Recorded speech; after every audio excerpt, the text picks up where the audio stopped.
I really love budgeting as an exercise in like a holistic look at the business, because to build a budget, you've got to look at the past, you've got to look at the trends in the history, and you have to understand it.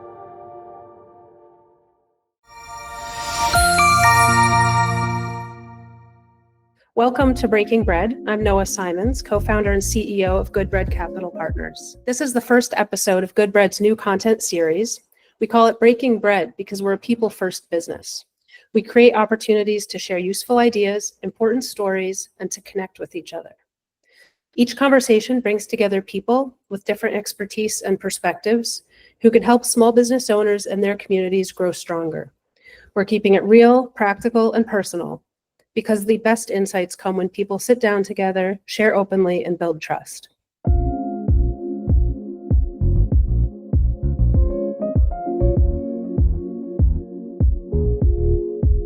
Today, I'm excited to be joined by Sarah Patterson. She's a good friend of mine and a highly talented fractional CFO for small and medium-sized businesses. We're going to dive into the kinds of financial practices and habits that give business owners confidence and clarity. This is the first in a two-part conversation with Sarah, and I can't think of a better way to start breaking bread. So Sarah, welcome. Thank you. I'm so excited to be here. Yeah, wonderful. So obviously I know your backstory. We've known each other a long time, but do you want to give a little bit of a history on yourself and how you got to be where you are and doing what you're doing? Yeah, brief history. So I got a degree in finance from UConn, and then I moved to Boston and worked in classic kind of corporate finance, they call it FP&A, financial planning and analysis roles. So I worked for Fidelity for 4 years. I worked for a private equity firm for 4 years. Eventually, I was very much the corporate climber. So I rode that wave until I hit about the age of 30 and realized that my soul had vacated my life. So I jumped off the corporate cliff and traveled for like a year and a half, and then settled where I am now, which is in the Hudson Valley of New York. And when I was sort of figuring out what my next chapter was professionally, I experimented with a bunch of different like things way out of left field, but ultimately kept coming back to this feeling like I just love numbers and I love analysis. And so how can I do that in a way that actually works for me, that feeds my soul, and that also has an impact on my local community? So I thought, there's a lot of small businesses around here. I wonder if they need someone with my kind of financial experience and expertise. And so as it turns out, in my networking, met someone who did very much need that. In fact, he had been, losing a lot of sleep because he was in that finance role, but that wasn't his skill set. And he was really the relationships person, and he was really good at sales. So when we met, he said, I really need you. And I said, okay, let's figure this out. So that company was a web development agency in Kingston, New York, with about 15 people, became my first client. And so that was then 2011. And I've been doing this ever since. And, as they say, your clients today determine your clients tomorrow. So one by one, I've sort of gotten, people refer me to their friends. They also would have agencies. So professional services type businesses have been the typical type of client that I've worked with, and just essentially over time done more and more strategic roles for bigger and bigger agencies. So that's kind of, I sort of like stumbled into it, and it absolutely fit what I was longing for, which is a desire to do good work with good people and have an impact. So that was my mission then, and it's still sort of my true north today. Well, I want to do good work with good people too. So I'm coming at this from a different perspective in wanting to make capital more freely accessible or more paidly accessible from a lending perspective, but easier for business owners to acquire and to get to use to grow their businesses. And I know that you're working with larger clients for the most part now, and that your target demographic is sort of north of the $5 million revenue mark. And most of our clients are going to be lower, or smaller businesses than that, generally under $1 million in revenue. But I think a lot of the basic principles apply no matter the size of the business. Absolutely. And so when you and I were talking about doing this and getting started, I think one of the things that I know that is a struggle for small business owners is how to get their financial house really in order, and how to be organized and methodical about finance, and use that as a strategic tool to be able to then make decisions and control more dimensions of their business. And so, and I think that just this sort of knowledge and this sort of tool set will just make them better clients for me. And so, yeah. and maybe people will be able to take some value from this, whether they're my clients or not, or your clients or not. I hope so. Yeah. Yeah. So, we have an agenda here, and we want to sort of talk fairly efficiently through it. But I think this concept of getting your financial house in order, it's the premise for the conversation today. And we've got a couple of items on our agenda talking about knowing your numbers, creating forecasts, building cash reserves as the three sort of main points. Knowing your numbers, what does that mean? When you hear knowing your numbers, what do you mean? And what do you think a business owner needs to know? So it's essentially in three main categories, which correspond to your three main financial statements that drive the business and drive the knowledge, the financial knowledge of the business. So there's the profit and loss statement, there's the balance sheet, and there's the statement of cash flows. So you want to know your numbers on all of those financial statements. You want to know what they mean. You want to understand what's underneath them, what's in them, and what the and what it means about your business, what the narrative is behind the numbers. Yeah. So what's a profit and loss? What are people looking to understand in a profit and loss statement? So the profit and loss, called the P&L, is sort of the main thing that people think about when they think about their numbers, right? Because that's essentially showing what the profitability of the business is, which is why we're, usually why the business owner is in it, like trying to turn a profit, right? So the profit and loss statement shows what the different components of that is. So it's going to show your revenue. It's going to show your cost of goods sold. So any pass-through costs that are required to generate that revenue, which is then, your gross profit. And then it's going to show all of your expenses and your overhead that go into generating that revenue in the business. And at the bottom, it's going to show your net income. So ultimately, you're driving towards trying to, I would say, maximizing your profit, but even that is not always the case, because maximizing the profit is certainly one driver of a business owner, but it may not be that for every single given year. So if a business is in the midst of a pivot where they need to build out a different service offering, a different product offering, et cetera, they're trying to innovate, they may be just investing heavily into that future offering, which means the goal for that year may not be maximize profit, but it's ultimately maximize the value of the business, because in future years, that investment's going to pay off and ultimately turn into more profits, which maximizes the value of the business. So the profit and loss statement is showing all the different pieces that go into the profitability, today, in the past. You want to always look at those trends and, understand how the profit has been changing over time and what's been driving that. So the profit and loss statement is really, it encapsulates kind of the operations of the business and what is that generating? Yeah, that makes sense.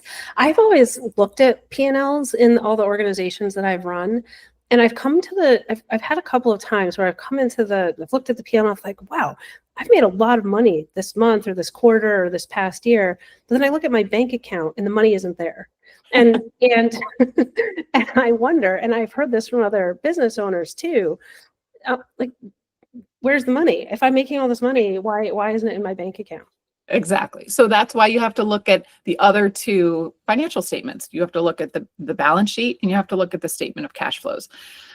So the statement of cash flows is very revealing because that's going to show really where all the ins and outs are going. So it's at the top, it's going to show your net income from operating activities, and that's going to correspond to your P&L. But then it's going to show everything else that's happening.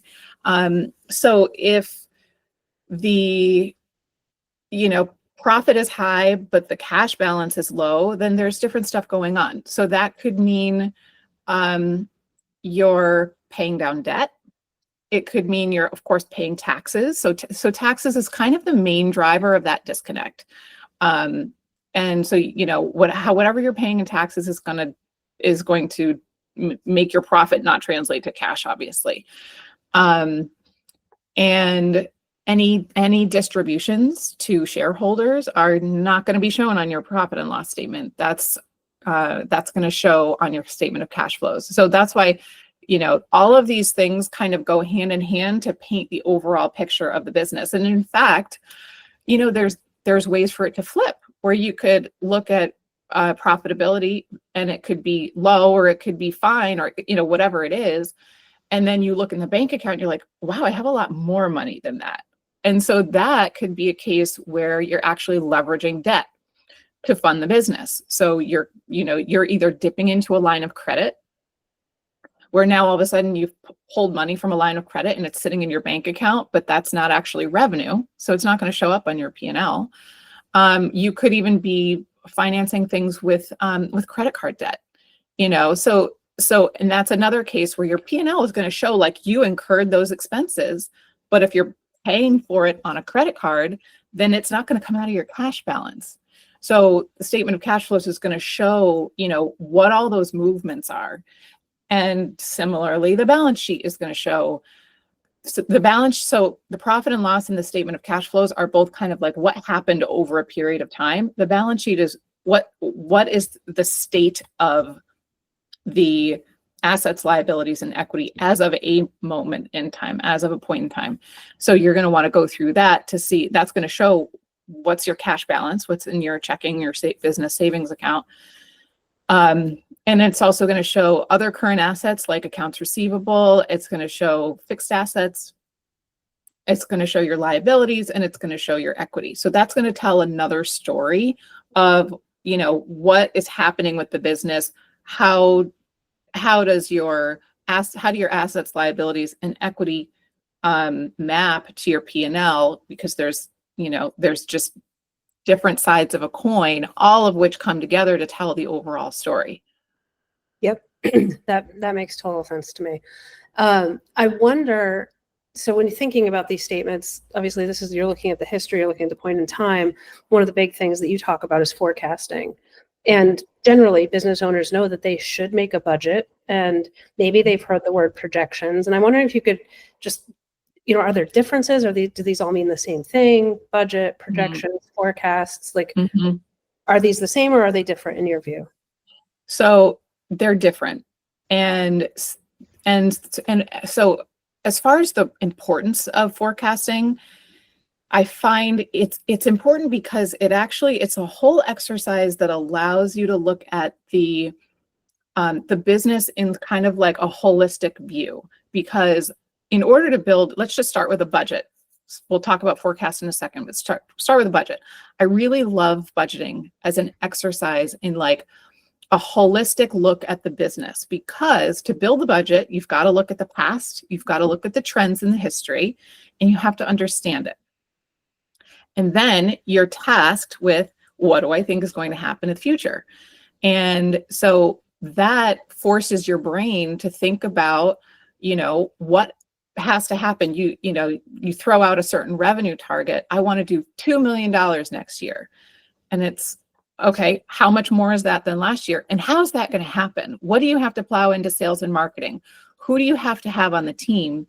So you're forced to sort of like think about all of the different drivers and all of the different components that go into creating that budget, which is, at the end of the day, it's a goal. It's just a goal. It's a goal that you date at a moment in time, typically Q4, that reflects what you want that business to do. And I always sort of think of it too as like, start with what do you want to have happen personally for you? Because the business being run by a business owner or partners or whatever, it has to work for your life. So what do you want your life to look like over the next year? And by the time the year is done, your budget map to those personal goals. And then what does that mean for the business? Right? We're humans driving these businesses. So it's got to work for you. So the budget should really be a picture of what you want to have happen and what's also achievable. So you may have targets, and that can be one thing that's kind of like, you set those as kind of stretch or, aspirational. The budget needs to be realistic. It needs to be a really cohesive plan for what kind of expenses need to be incurred over what phase, what sort of investment into growth, and then how does that play out in revenue? You're realistic about what can happen. What does the pipeline need to look like? What do those revenue generation activities need to look like in order to generate that? And are you investing appropriately in that growth scenario? Are you thinking realistically about the sales and marketing expense that are going to be required and even the delivery? Who has to be there? Who has to be hired in order to deliver at that level? So the budget it's a goal, it's a roadmap of what should happen over the next year. And then you sort of get the leadership team to sort of all agree and sign off on, yes, we're all aligned behind this plan. And then you kind of freeze it and you say, okay, this is the budget and this isn't changing. Once the budget's closed, the budget's closed. Have you ever dealt with any business owners who don't want a budget because they have psychological resistance to it? Totally. It's so interesting. Oh yeah, it's so interesting because I've had business owners push back and say, nope, I don't want a budget because as soon as we budget certain expense levels, that means people are going to spend it. Like they just think of that as like an open, like a credit card that, here's your $5,000 credit limit and I'm going to go crazy. I'm going to spend that every dollar of that 5,000 because you said I could spend that. So under that philosophy, they're like, no, this is going to make people, spend every last dollar or spend more than what might be necessary. So I always think that's interesting because I don't know, to me, it's like, no, this is a goal, but obviously if you can come in less, you come in less. This isn't just, go for it. And also, by the way, the budget, like I said, it's a cohesive plan. So the expense is there to generate the revenue, but if the revenue is lagging, then you got to make adjustments to the expenses. So to me, the budget is more like, this is a picture of what this business would look like.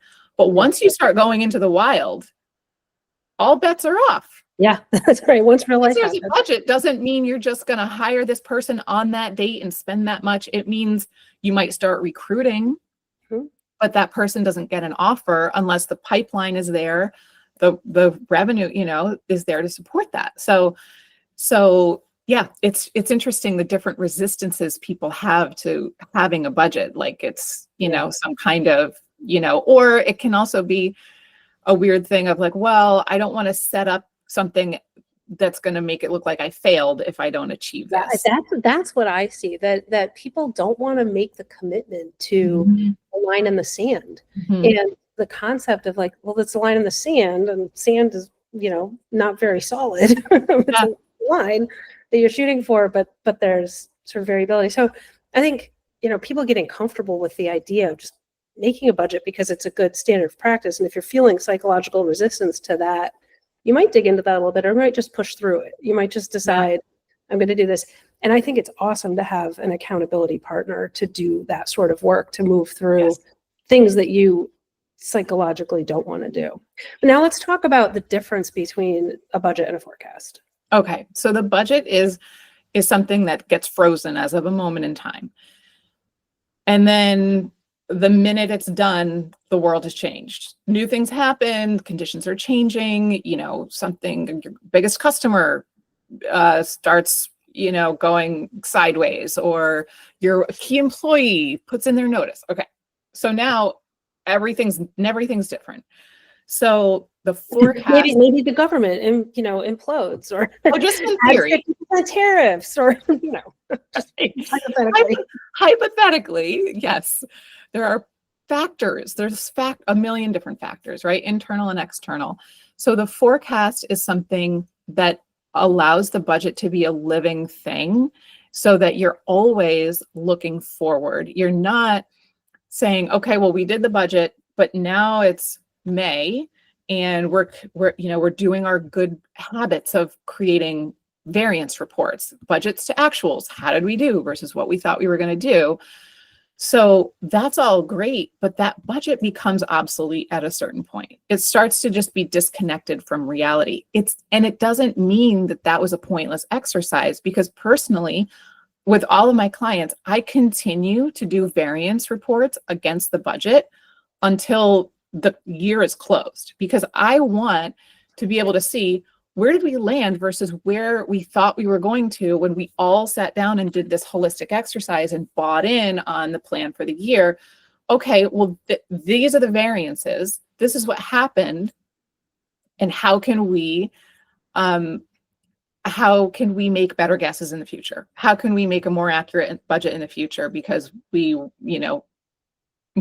missed it by this amount. And the point is not to make your actuals land on budget for the sake of kind of trying to march to that particular goalpost, but the point is to be able to compare and then make better guesses in the future. But the forecast is something that I believe in doing, a rolling reforecast. So personally, I do it every single month.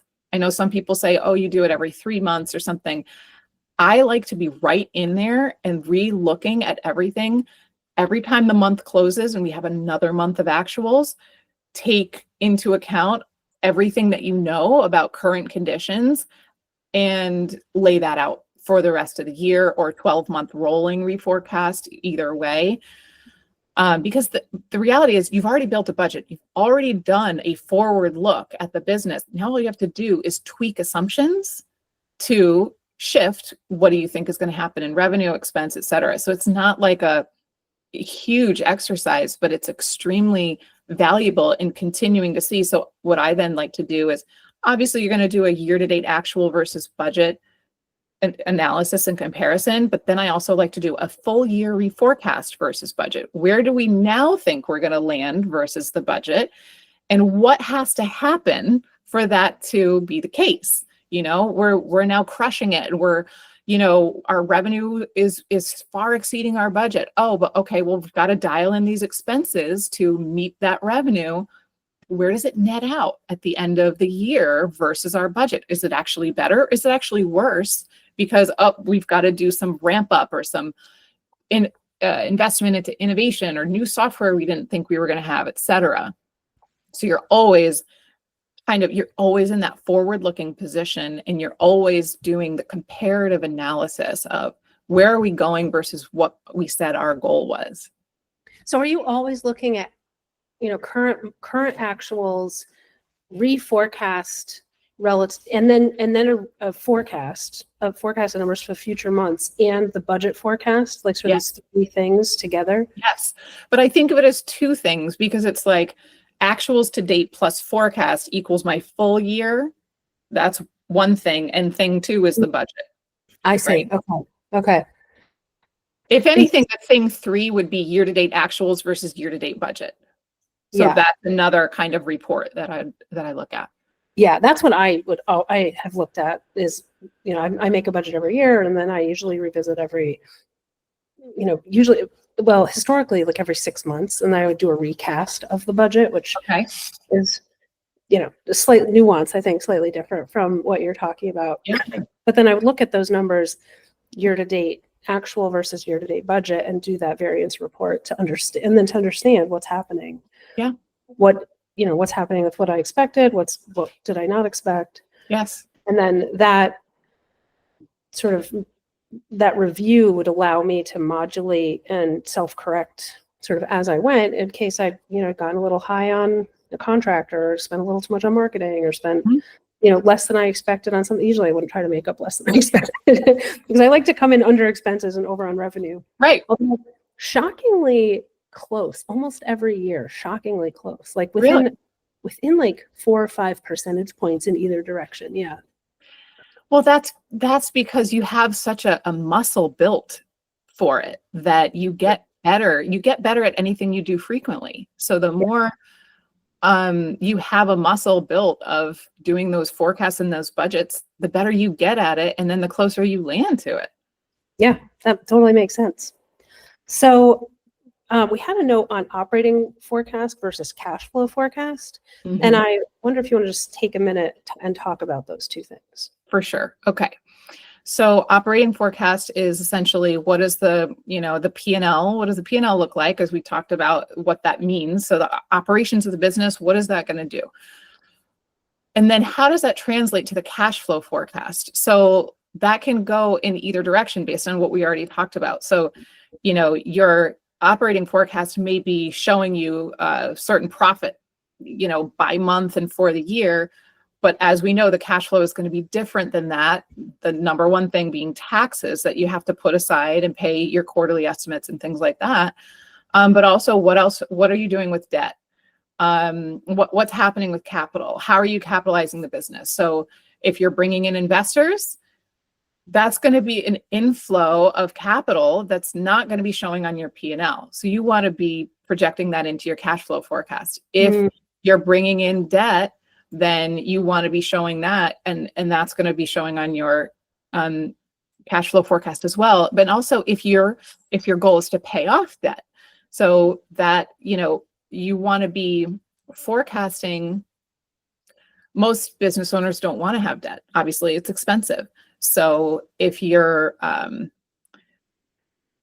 goal is to pay off the debt, you want to be forecasting that to show how much can I pay off and by when and what has to happen and what is the plan for that, right?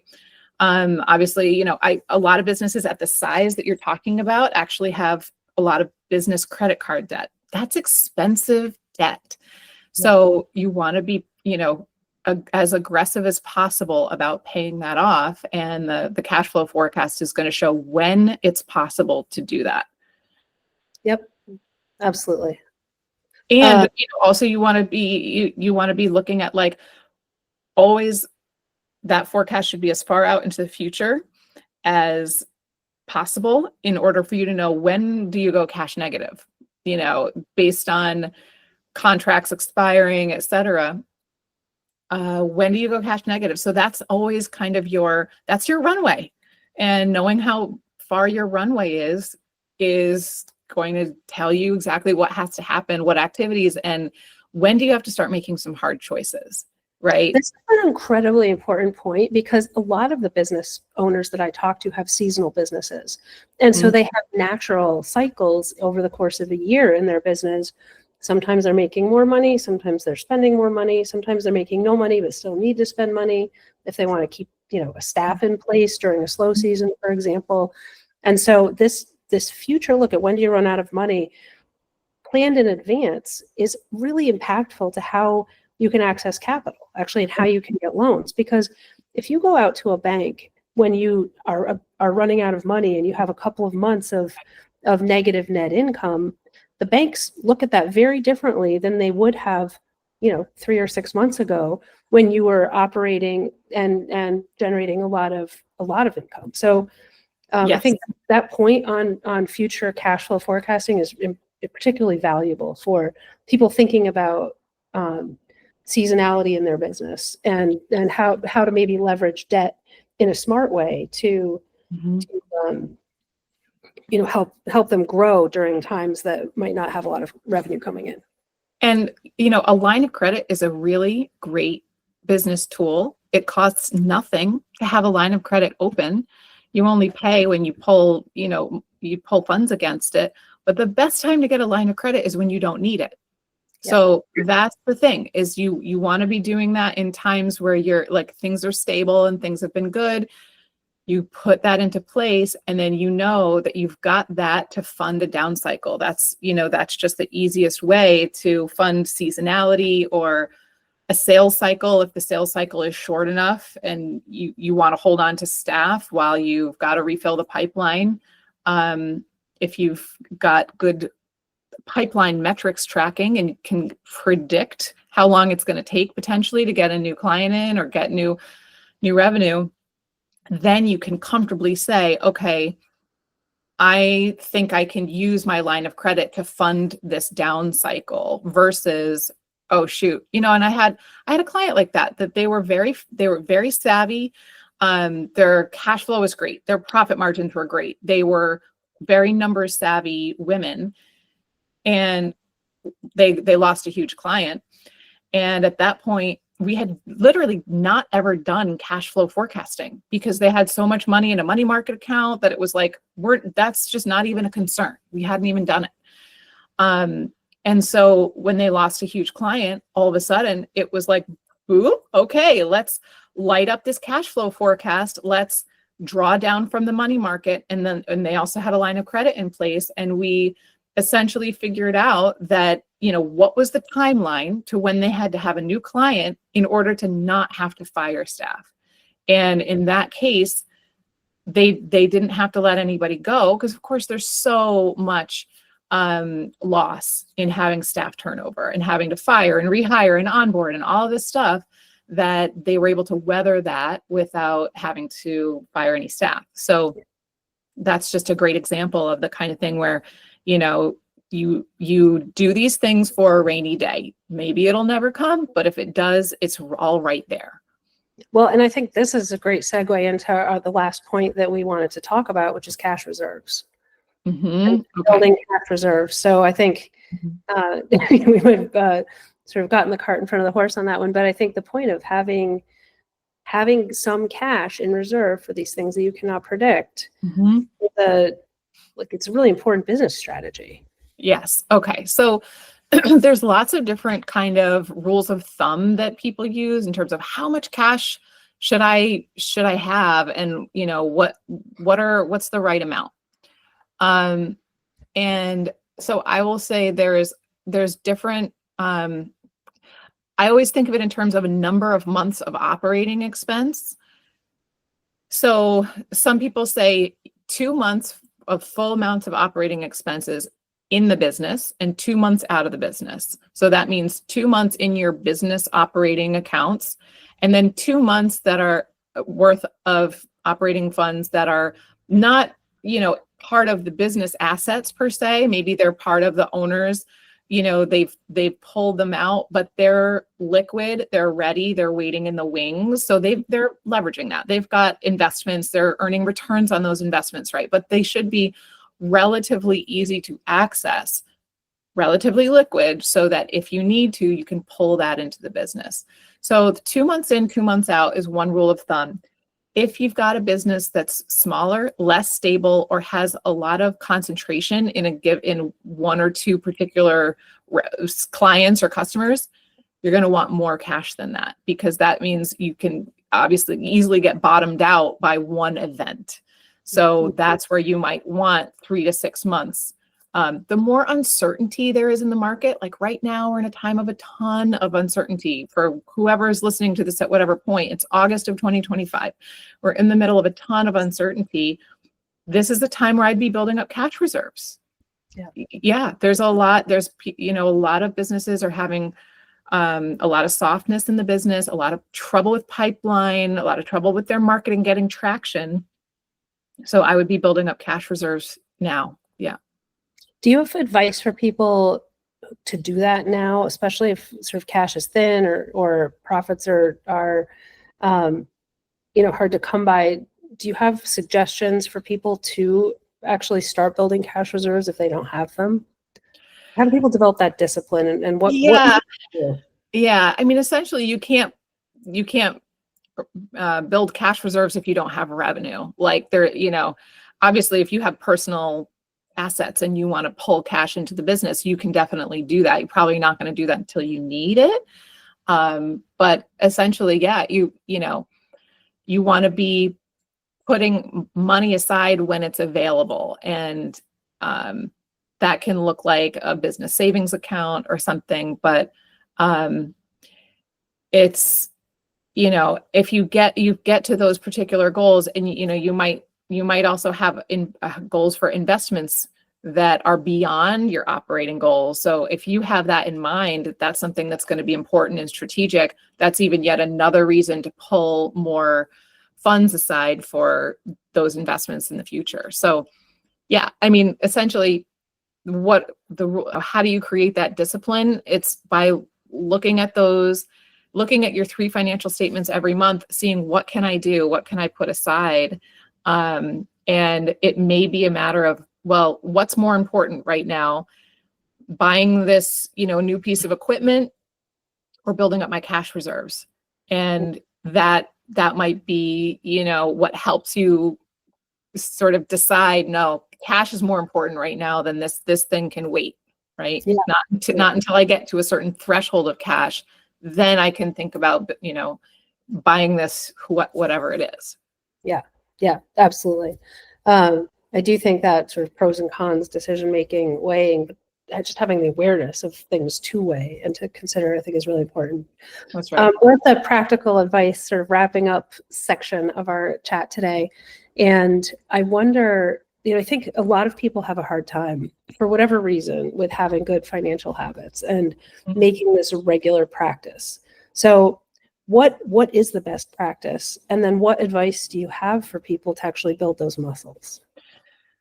So I think a best practice would be twice a month looking at the numbers. So the books are closed, by the 10th or so. And as soon as your bookkeeper tells you, the books are closed and sends a report or whatever that model is, you sit down and look at the books. And it's with every kind of important leader of the company, whether it's, it's a solo CEO or it's partners or, the COO, any key stakeholders that are accountable for the overall financial health of the business, should be looking at that every month after the books are closed. And then I think, staying in touch with the numbers. And then I would look at the end of the month as well, and just be kind of keeping an eye on, okay, what does this balance sheet look like? And what are the, what are the assets? What are the liabilities? There's called the quick ratio, which is current assets divided by current liabilities. So this is like, you want that to be at least 1. You want your current assets. So it's like, your cash and cash equivalents, your AR, et cetera, to be more than your current liabilities. What do you owe out? Your AP and any credit card debt and any other types of debt. You want to be covering that. You want to know that that your current liabilities are covered. So there's just a couple key things. And then, in terms of like, what are you looking at in the middle of the month after the books are closed? You want to be looking at revenue. You want to be looking at gross profit. So revenue minus cost of goods sold. You want to be looking at net income, and you want to be looking at cash. And those are kind of the big critical 4, because those are going to make or break. And then, understanding what's in your P&L. What are these categories? That's the other thing that I find is so interesting. Sometimes when I start working with a client, I start asking questions, about these P&L accounts. What's in that? What's in that? And they don't really know. So looking at it on a frequent basis keeps you really in touch with what's happening, what looks right, what doesn't look right. Why is that? And, I've seen P&Ls where there's income coming in and it's actually getting double counted because there's a connection from Stripe and it's coming in and from the bank account and it's coming in from Stripe, and all of a sudden you've got double counted revenue. So you got to look at it every single month to see, does that look right? Does that not look right? Dig around, ask questions of the bookkeeper. So you should know every single category and what every single thing means. And, being aware of how it's tracking. Yeah, there was another example that you gave me when we were prepping for this client that had a situation with a credit card that they weren't keeping track of, but then they discovered a serious amount of fraud. Yeah. And this is another example, right, of keeping track of what's happening. Yes. Keeping an eye on things. And it's they could see that through looking at their financial statements when they started reviewing them. Right. Exactly. Where, yes, it can go, it was undetected for like 2 months. And, and so by looking at the, and it was hitting the P&L because the bookkeeper didn't know it was fraudulent. They were just like, oh, I guess they bought more in this or that. This was more on Amazon. There's more. So it's like you think, oh, well, I have a bookkeeper. They're keeping things in order, but the bookkeeper doesn't know what's going on in the business. So they don't always know how to have a good gut check for what makes sense and what doesn't make sense. And they're not, also, bookkeepers, depending on how good they are, sometimes they think of their role as like, I'm just trying to get the transactions into the right categories, but they don't actually pull a report and see if stuff makes sense. So I've seen books where it's like even the expense for the bookkeeper is hitting up in accounting for certain months and bookkeeping in other months. There's 2 different categories, and it's like popping into different categories in different months. And I'm like, the bookkeeper of all people should be keeping this expense in the right category month over month. And if they're not, it's because they're not running the reports and looking at with a critical thinking of, does this make sense? But you as the business owner is going to look at that and go, wait, why is there stuff over here and stuff over there? And what does this category mean? The closer you are to it, the more fluent you are in your numbers, the more quickly you can detect something that doesn't smell right. And God forbid there's even fraud going on within your, finance team or whatever. They're all, it's always, it always pays off to be close to and aware of what looks right and what doesn't look right. That's right. And there is the old saying that you can't manage what you don't measure. And so this is a way of measuring the financial health of your business and being able to manage the financial health because you're measuring it in each of these more granular dimensions. That's right. That's right. Well, this has been awesome. I really appreciate you spending the time and talking about sort of what you know. I know that we're going to do this again and have another conversation in a couple of weeks. So I'm really excited to carry this forward and see sort of where we go from here. Yeah, me too. This was really fun. Awesome.